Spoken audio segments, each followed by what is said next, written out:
Hi, Hemant. I'm James. I recently came across your Everything Wrong With series on YouTube and really enjoyed your thoughts on Exodus 5.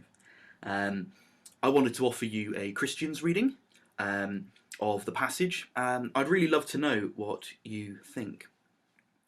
Well, here we are, Exodus 5, and I think the first section is verses 1 through 5, Moses and Aaron meeting with Pharaoh and his response to their request.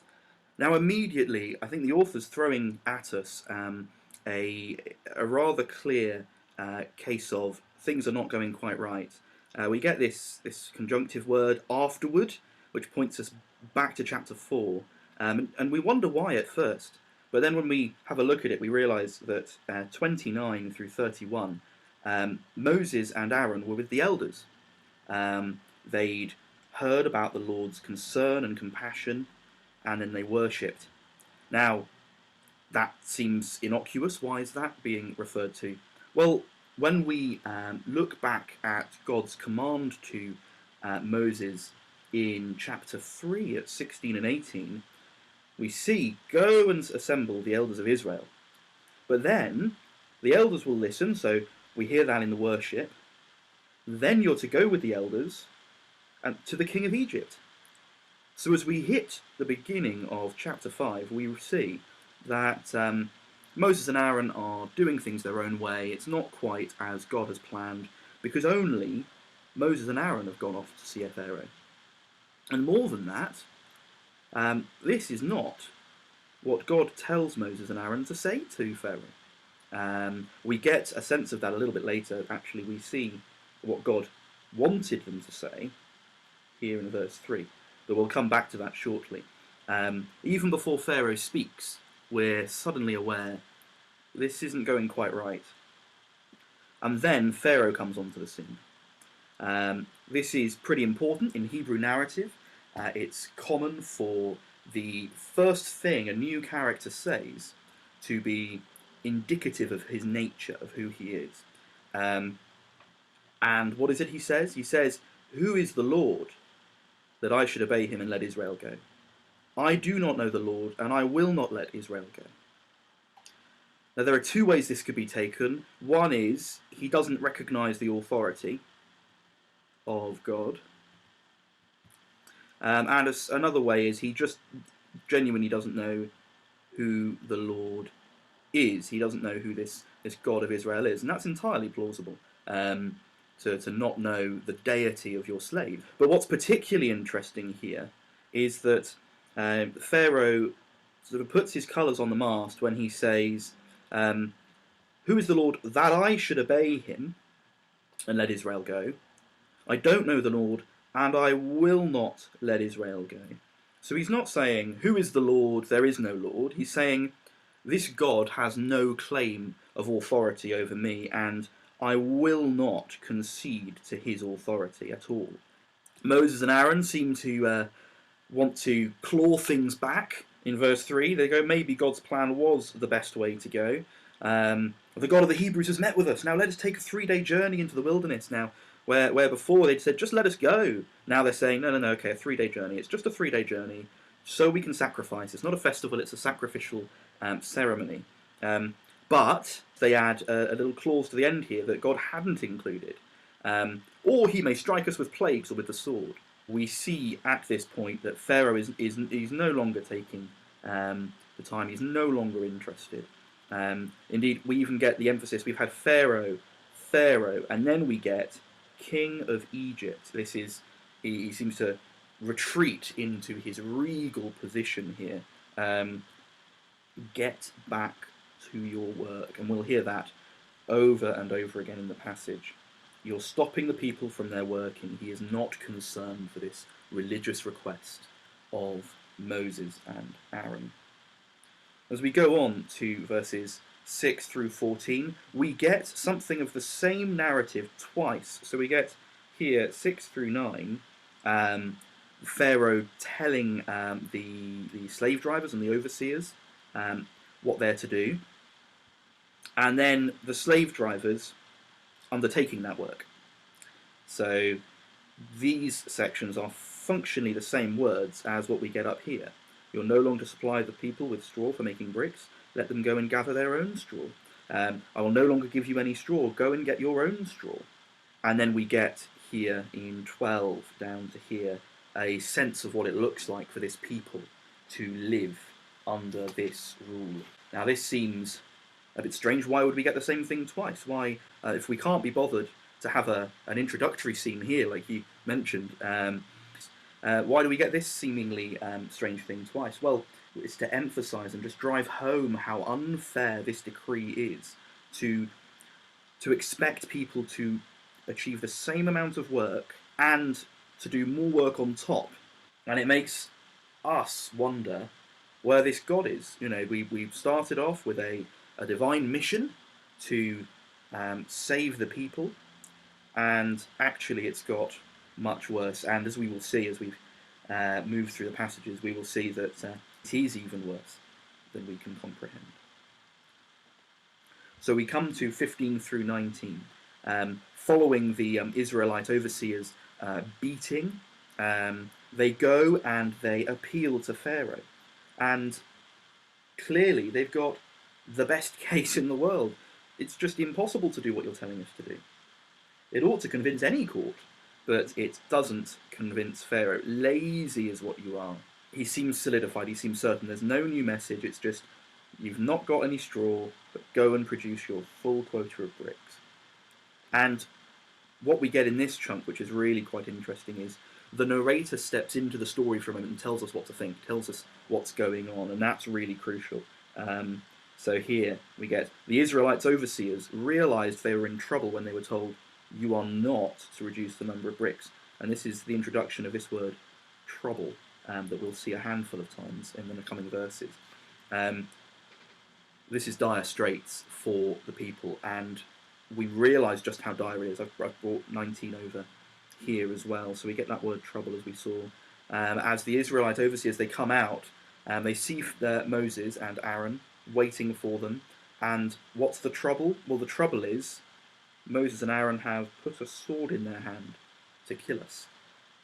So this is not just awful working conditions. This is assured failure and a guaranteed death sentence.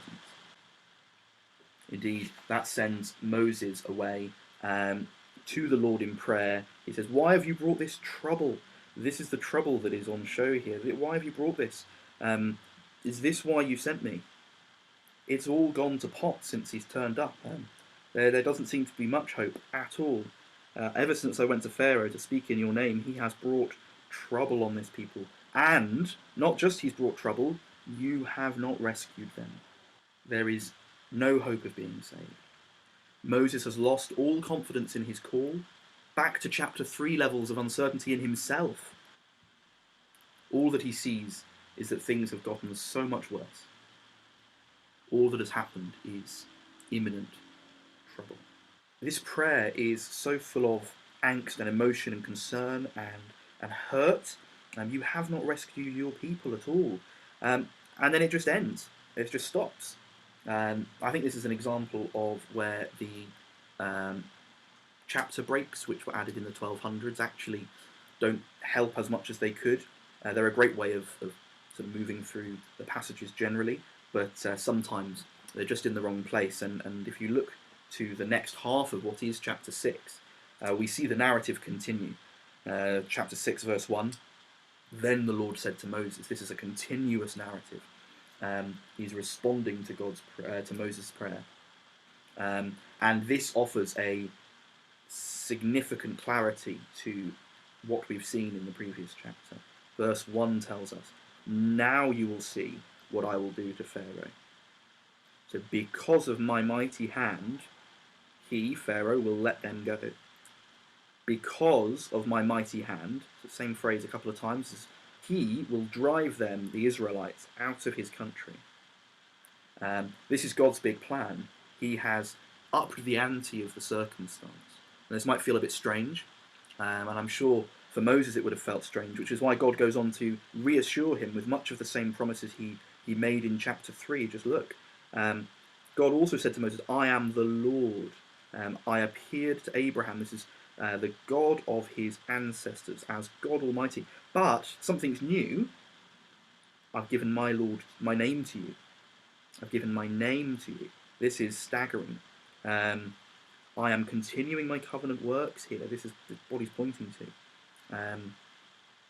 And I'm still compassionate. The groanings I heard before chapter 5 have been added to by the suffering of chapter 5, and it's no less painful and horrible, and the Lord is no less grieved by it. And then he tells Moses to speak to the Israelites and say, this salvation will occur. It's going to happen.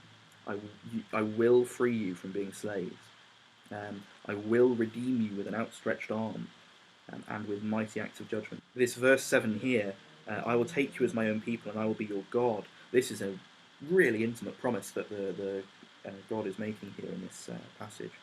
He's saying, not only have I made this covenant, this promise with you, but this covenant looks like adopting you as my people and giving myself as a possession to you. I will be your God. This is unusual language for a deity to use.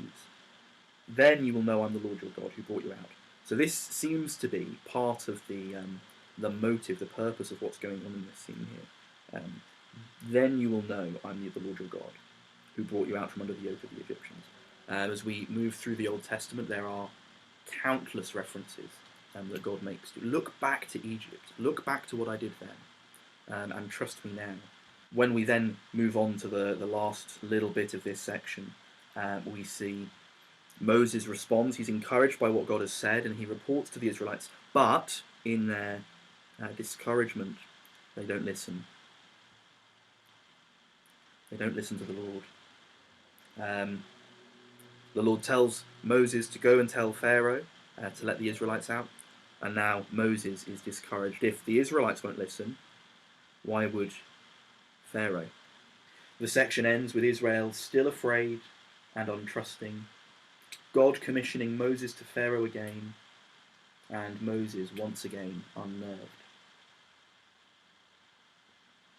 But what does all of this mean? What does this story tell us?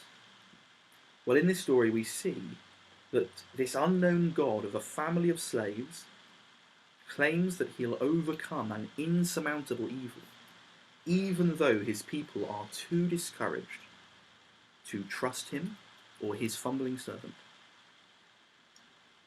In the midst of it all, he says that everything that's happened is somehow part of his plan to free Israel from slavery, adopt them as his own people, and to fulfill the promise that he made to Abraham, that through this people would come blessing to the whole world.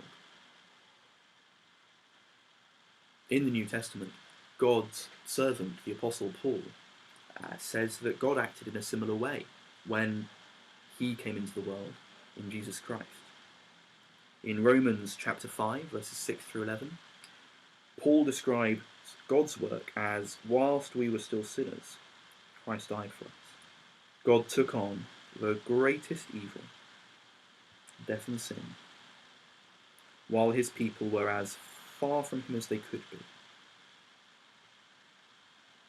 For now, we're left in Exodus wondering, will this God come through? And if he will, just how? Thank you so much for taking the time to have a look through some of my thoughts on Exodus chapter 5. I hope something here has been interesting, and I really look forward to seeing what you make of Exodus chapter 6.